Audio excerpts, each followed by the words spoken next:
EBC Yeshua, un podcast para que Jesucristo el Señor se forme en ti, en mí y en todos.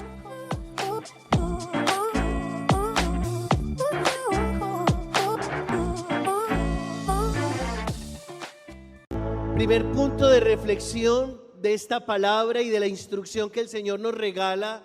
La primera lectura está tomada de la profecía de Isaías y dice Dios a través del profeta prometiéndonos: yo haré derivar hacia ella, es decir, hacia Jerusalén, como un río, la paz.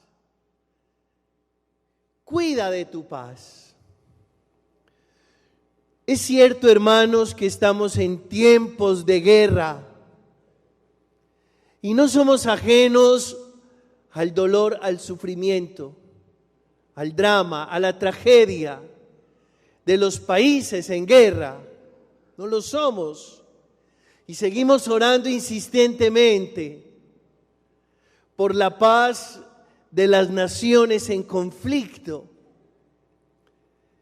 También es cierto que llevamos más de 6 décadas en guerra civil, guerra interna, entre hermanos, asesinándonos, secuestrándonos, extorsionándonos, violándonos, maltratándonos, sometiéndonos, reclutando niños, reclutando adolescentes. Pero hay una paz, hermanos, que comienza en el corazón de cada uno y que se va expandiendo en su pequeño círculo, eso que nosotros llamamos familia. Y tal vez nosotros no somos los agentes responsables de solucionar la paz de los países en guerra, ni tampoco la paz interna de más de 6 décadas en nuestra querida Colombia, pero sí somos responsables de construir la paz interior, la paz del alma, la paz espiritual, la paz personal. Y también somos responsables de tejer la paz familiar. Porque no está bien que tu casa sea un campo de batalla. Porque no está bien que entre hermanos no nos hablemos, no nos queramos.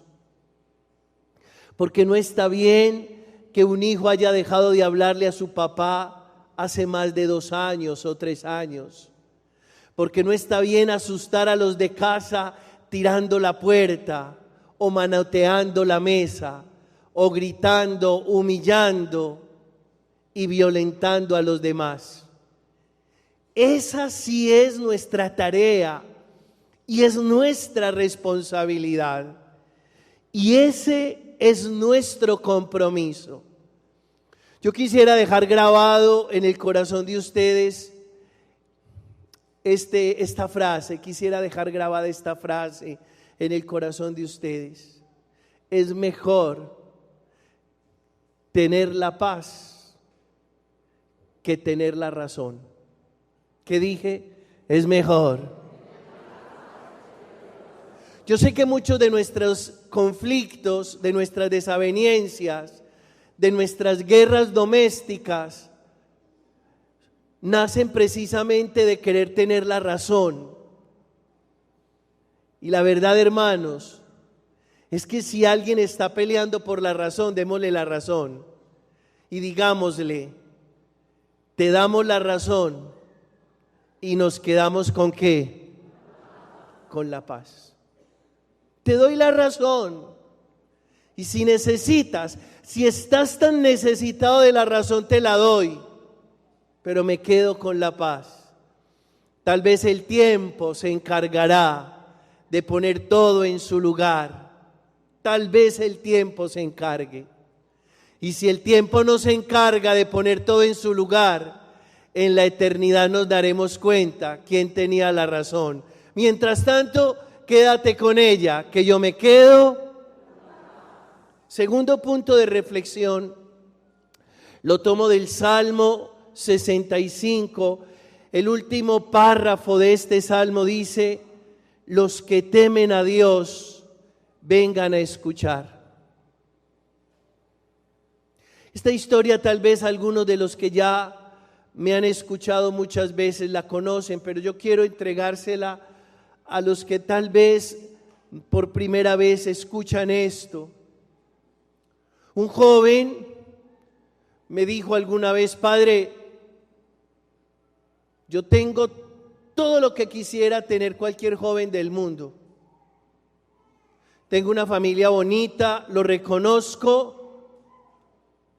Estoy en una universidad buena, lo reconozco. Mi papá me dio con qué transportarme para ir y venir a la universidad.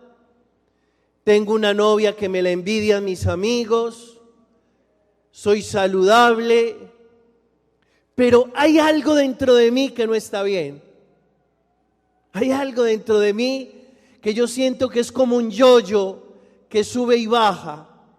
Y eso me hace pensar que yo no tengo paz, que a mí me hace falta la paz de Dios. Yo le dije: mira, eso suele pasar y no suele pasar a muchos seres humanos. Yo, escuchando tu diagnóstico, quisiera hacerte varias preguntas. Y me dijo: adelante, padre, no hay problema. Y lo primero que le pregunté es: ¿qué puesto ocupa Dios en tu vida? Y me dijo: padre, tengo que decirle la verdad, yo nunca había pensado en eso, pero lo que sí sé es que Dios no ocupa el primer puesto en mi vida. Y yo le dije: bueno, llevamos 1-0. Te voy a hacer una segunda pregunta. ¿Cómo es tu relación con tus papás? Ahora que me decías que eran tan queridos contigo. Y me dijo: sí, padre, la verdad es que mis papás son muy queridos conmigo, pero yo soy muy duro con ellos. Y eso pasa mucho. Unos papás derretidos y unos hijos groseros y crueles. Que uno dice: pero este muchacho, ¿por qué es tan grosero si estos papás son tan derretidos de amor? Y le dije: bueno, si las cosas son así, 2-0. Creo que te voy a golear. Y le hice una tercera pregunta. Tú ahora me decías que tenías una novia muy linda, que todos tus amigos te la envidian. ¿Cómo es tu relación con ella? Y agachó la cabeza, se quedó en silencio y después me respondió: padre, ella es muy linda y yo no me la merezco, porque yo no la trato bien y porque yo le he sido infiel. Y le dije: hermano, 3-0. Y yo no le voy a preguntar más nada porque lo goleo. Lo voy a golear, hermano. Y ahora entiendo, porque teniendo todo, por dentro no estás bien, te falta paz. ¿Y sabes por qué no tienes la paz de Dios? Porque no estás en paz con Dios. Y convénzanse de esto, mis hermanos. Y en cada comunidad que la vida me da la oportunidad de estar, cuento esta historia. Porque muchas veces uno quiere estar en paz interiormente. Porque muchas veces uno quiere tener la paz interior. Pero si no está en paz con Dios, no puede tener la paz interior. Y ahí aplica esta palabra que dice: los que temen a Dios vengan a escuchar. Porque el temor de Dios es precisamente ese. Temor a perder la paz de Dios y temor a no estar en paz con Dios. No es que le tengamos miedo a Dios, no faltaría más. Dios es misericordia, Él es compasivo e indulgente. Pero el temor de Dios es ese, que usted tema perder la paz de Dios porque no está en paz con Dios y termina cruzando el límite que no puede cruzar. Y cada vez que cruzamos el límite que no podemos cruzar, perdemos la paz de Dios por no estar en paz con Dios. El tercer punto de reflexión lo tomo del tercer texto, la segunda lectura que hemos proclamado de la carta del apóstol Pablo a los Gálatas. Y dice el apóstol a los hermanos de Galacia: la paz y la misericordia de Dios vengan sobre todos los que se ajustan a esta norma.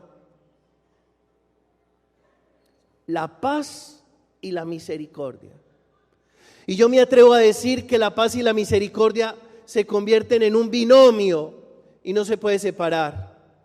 No se puede separar. Es como el caballo y el jinete, un binomio que no se puede separar. Hay cosas en la vida que no se pueden separar porque entonces no tiene sentido. Una piscina y el agua no se pueden separar. ¿Para qué una piscina sin agua? Hay cosas en la vida que son inseparables.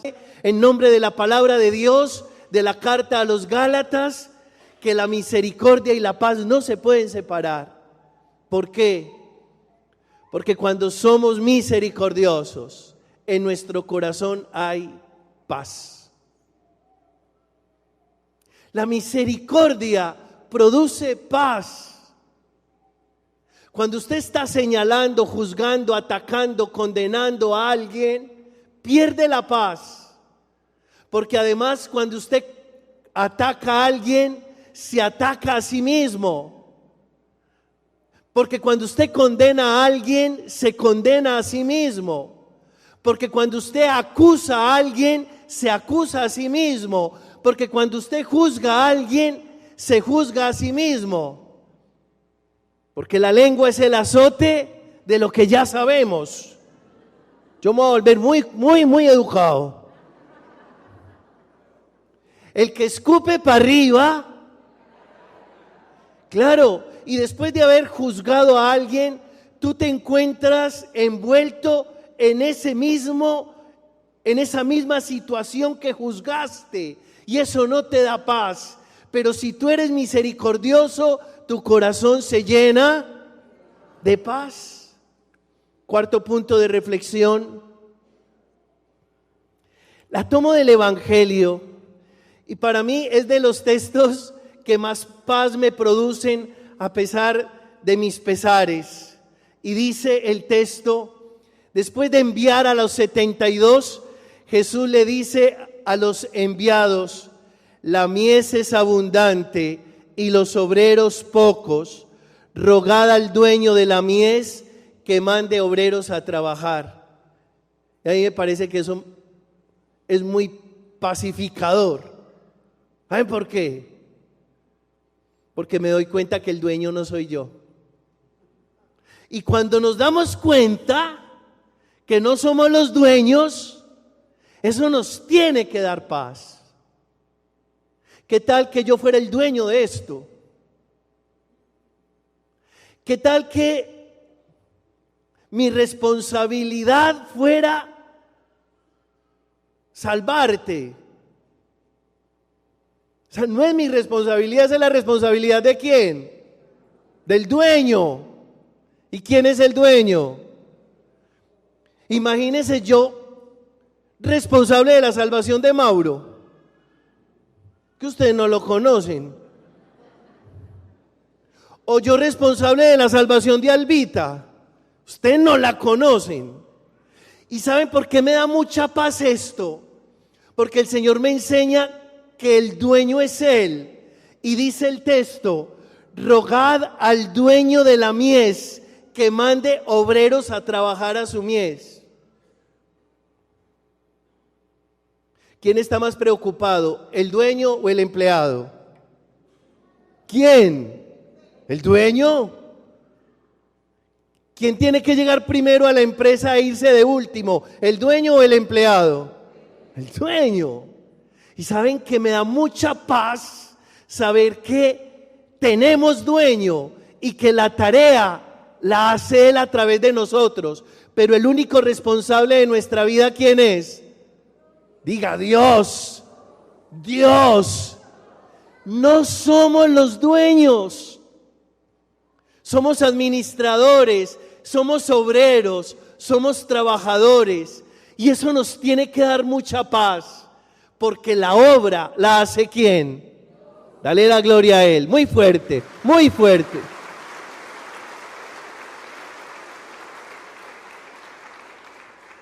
Rogamos al dueño de la mies. Señor, tú eres el dueño, y eso me da una paz tan grande, porque si tú eres el dueño, el responsable eres tú. Yo simplemente soy tu servidor, tu obrero, tu trabajador, pero el que lleva el control, el orden, el gobierno de todo esto y demás, eres tú.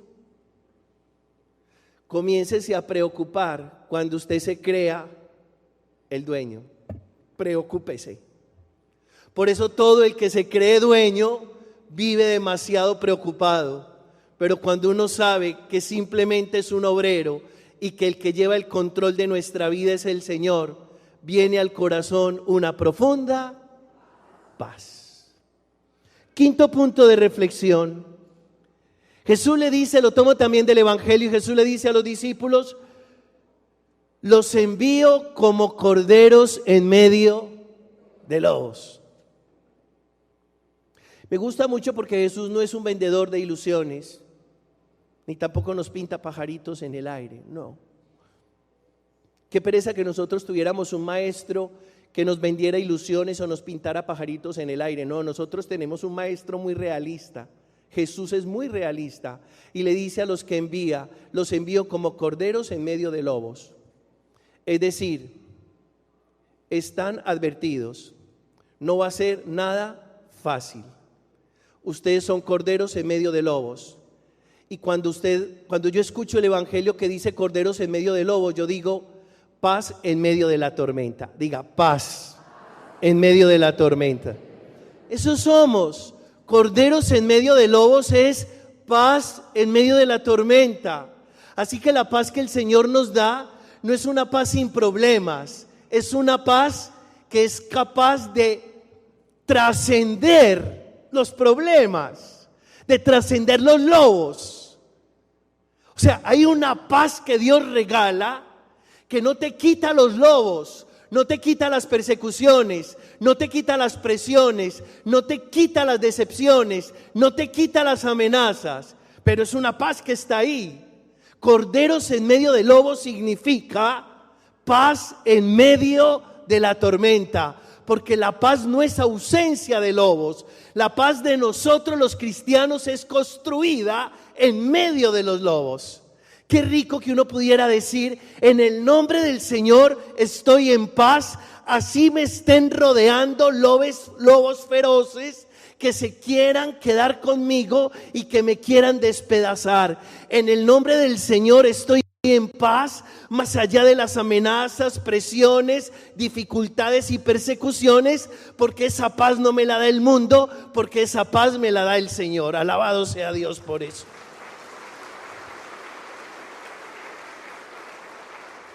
Sexto, lo tomo también del Evangelio de hoy. Jesús dice: cuando entréis en una casa, decid primero, paz a esta casa, y si allí hay gente de paz, descansará sobre ellos vuestra paz, si no volverá a vosotros. Eso me parece genial. ¿Por qué?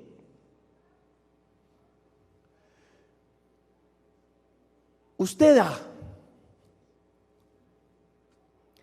Y el problema cuando usted está dando, resulta cuando usted siente que no le están recibiendo bien. Eso nos pasa a todos. ¿Cuál es el problema? Que usted comienza a dar, pero se da cuenta que no le están recibiendo bien. Y apenas se da cuenta que no le están recibiendo bien, ¿usted qué pierde? La paz. Y usted comienza a decir: pero este muchacho no se ha dado cuenta que yo me estoy matando con su mamá en el trabajo y no sale con nada en la universidad. Y usted comienza a decir: y este esposo mío o esta esposa mía no se da cuenta que yo me derrito de amor por él o por ella y él o ella cada vez más grosero o más grosera. Y eso inmediatamente rasga la paz. Pero aquí viene la enseñanza de nuestro Maestro Jesús, el Hijo de Dios, nuestro Salvador, en quien hemos puesto toda nuestra confianza. Jesús le dice a los discípulos: cuando entréis en una casa, decid primero, paz a esta casa. Si allí hay gente de paz, descansará sobre ellos vuestra paz. Si no, volverá a vosotros. Así que, hermanos, muy bueno que des. No te dejes robar la paz si no te reciben bien. Que si no te reciben bien, lo que estás dando, ¿qué va a pasar? Vuelve. Eso vuelve. ¿Cuál es el problema a la hora de perder la paz cuando damos y nos enteramos que el otro no está recibiendo bien? Que esa paz nos la roba esperar tanto del otro. Por favor, no espere tanto del otro. Usted dedíquese a dar. Si el otro no le recibe bien, ¿el problema es suyo o del otro? Del otro. La palabra dice que si usted da y no le reciben bien, lo que usted dio vuelve a usted. Hermanos, qué rico que no nos cansemos de dar y que a la hora que el otro no nos reciba bien, eso no nos quite la paz, porque ya el Señor nos está enseñando que eso que damos, si no es bien recibido, vuelve a nosotros. Una cosa que nos quita mucho la paz es dar esperando recibir, o esperando a que el otro reciba. Y no siempre es así. No siempre la fuente tiene un buen recipiente. Hay fuentes que tienen muy malos recipientes. Pero si tu fuente, que es la dadora, no tiene un buen recipiente, que es el que debe recibir, no pierdas la paz. Eso que estás dando volverá a ti, te lo aseguro. ¿Y por qué te lo aseguro? Porque el Señor no está mintiendo, porque el Señor no está bobeando con lo que dice, porque el Señor no habla por hablar. Si lo dice, así es. Cuando entren en una casa, digan primero, paz a esta casa. Si allí hay gente de paz, descansará sobre ellos la paz. Si no, volverá a ustedes. No perdemos nada. No perdemos nada. Si el otro no sabe recibir, el problema es del otro. Pero yo sé que lo que le he dado volverá a mí, porque todo lo que yo dé vuelve multiplicadamente a mi vida. Y finalmente 7, hermanos, termino con el Evangelio. Dice el texto que al final, después del envío, cuando terminaron la tarea, los 72 volvieron muy contentos. Volvieron muy contentos. Claro, no hay nada más parecido a la paz que la alegría. ¿Y saben por qué volvieron en paz y volvieron muy contentos? Porque habían hecho bien ¿qué? La tarea. ¿Sabe qué produce mucha paz? Hacer bien la tarea. Usted hace bien la tarea y se acuesta en paz. Perdónenme que les ponga esta autorreferencia, pero el diablo es puerco. Tal vez un domingo que uno esté bien cansado, al terminar la misa de 7 aparece alguien diciendo: padre, que si puede ir a ponerle los santos óleos al Hospital San Rafael a una señora que está muriendo. Entonces uno dice: bueno, vamos. Lo montan a uno en un carro y plin para el San Rafael. Yo les voy a decir la verdad. ¿Ustedes creen que uno por qué hace eso? Por el que está muriendo. No, uno sabe que el que está muriendo el Señor lo recibe con los brazos abiertos, porque Dios es pura misericordia. Uno lo hace por Dios, está claro, pero también uno lo hace por uno mismo. ¿Por qué? Porque si yo digo no, después de haber trabajado todo el día, acostarme con esa intranquilidad, no me acuesto, no me duermo bien, no paso bien la noche. Pero si voy, listo, ya, fuimos, volvimos y me acuesto en, hermanos, hacer la tarea, así a veces nos cueste tanto y a veces estemos tan cansados, trae consigo una enorme, a Él la honra y la gloria por los siglos de los siglos. Amén.